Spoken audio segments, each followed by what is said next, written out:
Assalamualaikum warahmatullahi wabarakatuh. Bismillahirrahmanirrahim. Alhamdulillahi rabbil alamin.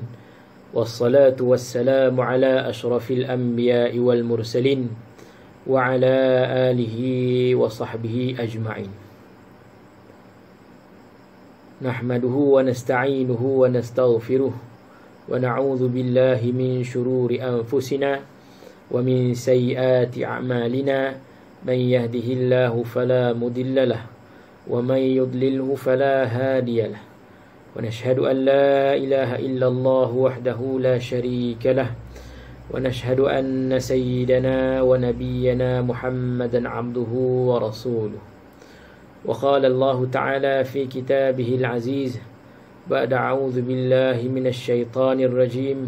Bismillahirrahmanirrahim. Alif lam mim.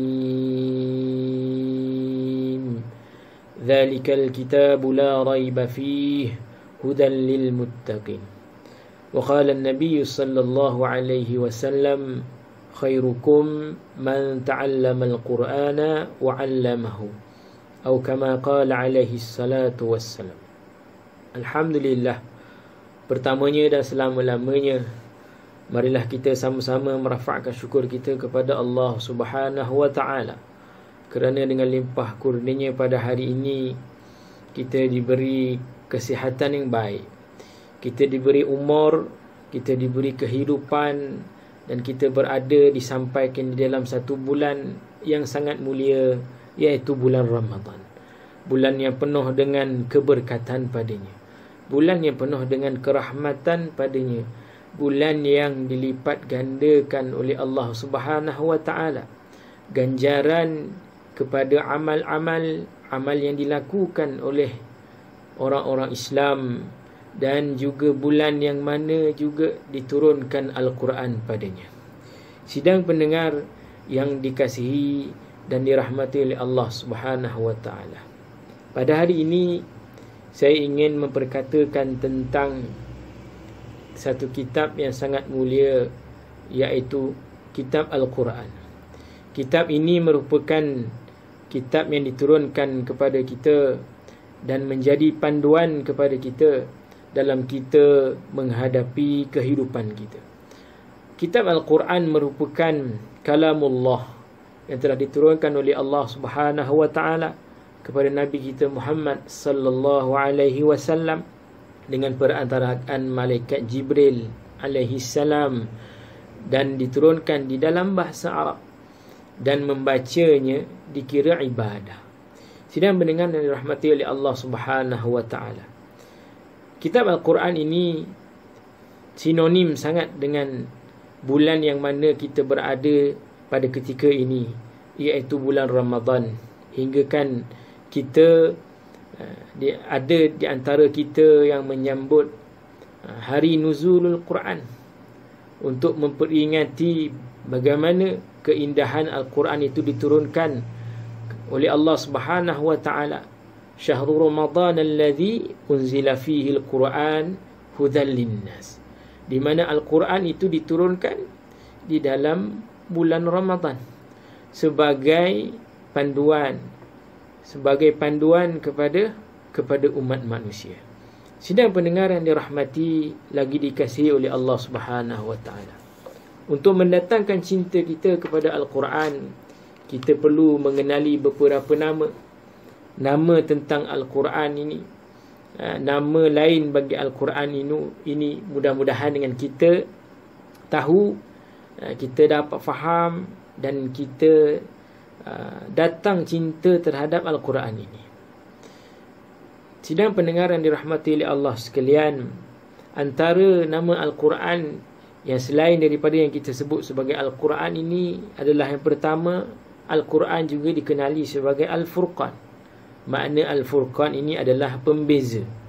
Dinamakan Al-Quran ini sebagai Al-Furqan kerana Al-Quran membezakan antara yang hak, yakni yang benar, dan dengan yang batil, yakni yang salah. Ini adalah bertepatan dengan firman Allah Subhanahu wa ta'ala di dalam surah Al-Furqan ayat yang pertama.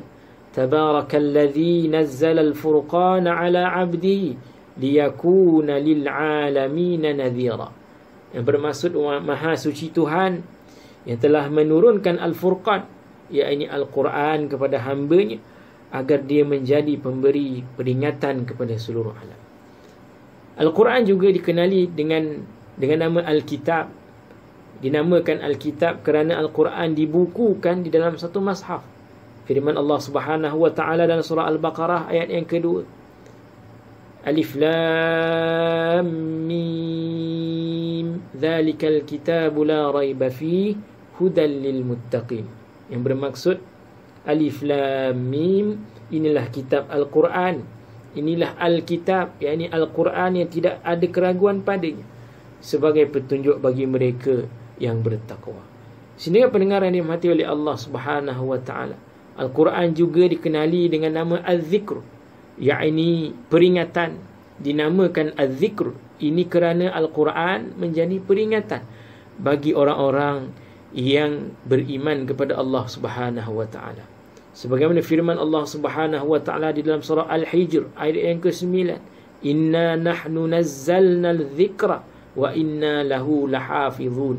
Sesungguhnya kamilah yang menurunkan al-dzikr, yakni Al-Quran, dan sesungguhnya kamilah yang memeliharanya. Al-Quran juga dinamakan sebagai Al-Wahyi, yakni wahyu. Dinamakan Al-Wahyi kerana Al-Quran merupakan wahyu yang diturunkan oleh Allah Subhanahu wa taala.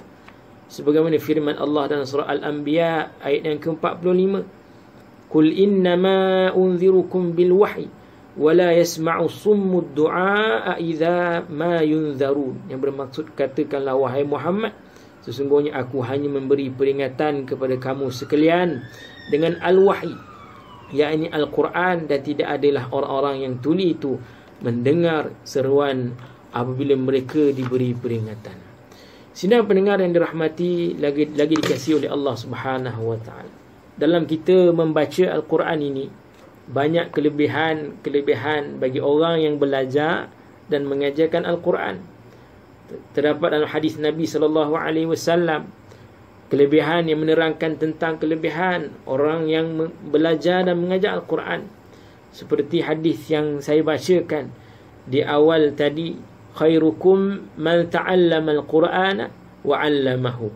Hadis riwayat Bukhari. Yang bermaksud sebaik-baik di kalangan kamu orang yang belajar Al-Quran dan mengajarkannya kepada orang lain. Ini salah satu kelebihan bagi orang yang belajar Al-Quran kemudian dia mengajarkan kepada orang lain. Selain itu, bagi orang yang mempelajari dan juga mengajar Al-Quran ini, Allah Subhanahu wa taala, sabda Nabi sallallahu alaihi wasallam yang bermaksud hadis riwayat Muslim, orang yang mahir dengan Al-Quran akan bersama para malaikat yang mulia lagi berbakti, dan orang-orang yang membacanya dalam keadaan sulit, yakni susah dan merangkak-rangkak, maka baginya 2 pahala kebajikan. Hadis riwayat Muslim. Sidang pendengar yang dirahmati, lagi dikasihi oleh Allah Subhanahu wa taala, dalam bulan yang mulia ini, iaitu bulan Ramadan, kita sering kali membaca Al-Quran. Ada kumpulan yang buat kumpulan tadarus Al-Quran di kalangan sahabat-sahabat mereka, ada di kalangan keluarga mereka mengadakan tadarus Al-Quran. Kalau dulu sebelum waktu PKP, tahun-tahun yang lepas, selepas tarawih, maka masjid-masjid akan adakan kumpulan tadarus Al-Quran, sehingga khatam Al-Quran itu dibaca secara talaqi musyafahah, secara bersama-sama. Maka dengan kita membaca Al-Quran ini, ada adab-adab tertentu dalam kita membaca dan mendengar bacaan Al-Quran ini. Kerana Al-Quran ini kitab yang mulia, kalamullah. Jadi untuk membacanya kita ada adab-adabnya. Bukan kita sahaja saja kita membaca tanpa kita menjaga adab-adabnya. Antara adab-adab dalam kitab menyebut, kita membaca Al-Quran ini, yang pertama, hendaklah kita ikhlaskan niat membaca Quran ini, niat semata-mata kerana Allah Subhanahu wa taala. Kita baca Quran ini, niat dalam diri kita ini lillahi ta'ala, bagi menghindarkan perasaan riak, menunjuk-nunjuk, dan juga bermegah-megah. Hari ini orang yang membaca Quran perlu ada dalam diri dia ikhlas hati semata-mata membaca kerana Allah Subhanahu wa taala. Ikhlas untuk mendapat redha Allah Subhanahu wa taala. Oleh itu, bagi pembaca Al-Quran dan kita yang membaca Quran perlu menjaga niat kita, bukan untuk kita menunjuk-nunjuk. Kalau ada perasaan seperti itu, maka hendaklah kita beristighfar kepada Allah Subhanahu wa taala dan membetulkan niat kita kerana Allah Subhanahu wa taala. Sebab itu kita melihat dalam kitab Sahih Bukhari sendiri, Imam Bukhari sendiri menulis dalam kitab hadisnya, hadis yang pertama sekali, innamal a'malu binniyat. Sungguhnya setiap amal itu bermula dengan niat ni. Itu penting kita menjaga niat kita. Adab yang pertama, menjaga niat kita membaca Quran semata-mata untuk mencari redha Allah Subhanahu wa taala. Adab-adab yang kedua yang perlu kita tahu dalam membaca Quran ini, hendaklah semasa kita membaca Quran, hadirkanlah hati dan akal fikiran kita semasa kita membaca, supaya kita bertambah tadabbur kita kepada Al-Quran, dapat kita memerhatikan dan memikirkan apa yang Allah Subhanahu wa taala firmankan dalam Al-Quran. Sebab itu digalakkan kepada kita, bila mana kita membaca Quran, kita ada juga tadabbur Al-Quran. Kita membaca dengan terjemahannya, supaya kita memahami apa yang Allah Subhanahu wa taala sampaikan kepada kita sebagai panduan hidup kita ini. Sebagaimana Allah Subhanahu wa taala firmankan dalam surah Sad ayat ke-29, Kitabun anzalnahu ilaika mubarakul liyadabbaru ayatih waliyatadhakkara ulul albab. Yang bermaksud, inilah sebuah kitab yang kami turunkan kepadamu dengan penuh keberkatan, supaya mereka memperhatikan ayat-ayatnya dan supaya orang yang berakal itu dapat memikirkannya. Sidang pendengar yang dikasihi oleh Allah Subhanahu wa taala, antara adab membaca Quran yang ketiga adalah kita memulakan bacaan kita dengan membaca isti'adzah. Ini bertepatan dengan firman Allah Subhanahu wa taala dalam surah An-Nahl ayat yang ke-98, fa idza qara'tal qur'ana fasta'idz billahi minasyaitonir rajim. Yang bermaksud, apabila kamu hendak membaca Quran, maka adalah kamu meminta perlindungan kepada Allah daripada syaitan yang direjam. Penting kepada kita bila mana nak memulakan bacaan Quran, mulakan dengan fasta'iz billah, a'udzu billahi minasyaitonir rajim. Adab yang lain tuan-tuan yang rahmati oleh Allah Subhanahu wa taala, dalam kita membaca Quran ini, selepas kita membaca isti'adzah, hendaklah kita memulakan bacaan dengan membaca basmalah. Ini bertepatan dengan hadis Nabi SAW, hadis riwayat Abu Daud, kullu amri dhi balin la yubda'u fihi bi bismillahirrahmanirrahim fahuwa aqta'u, rawahu Abu Daud.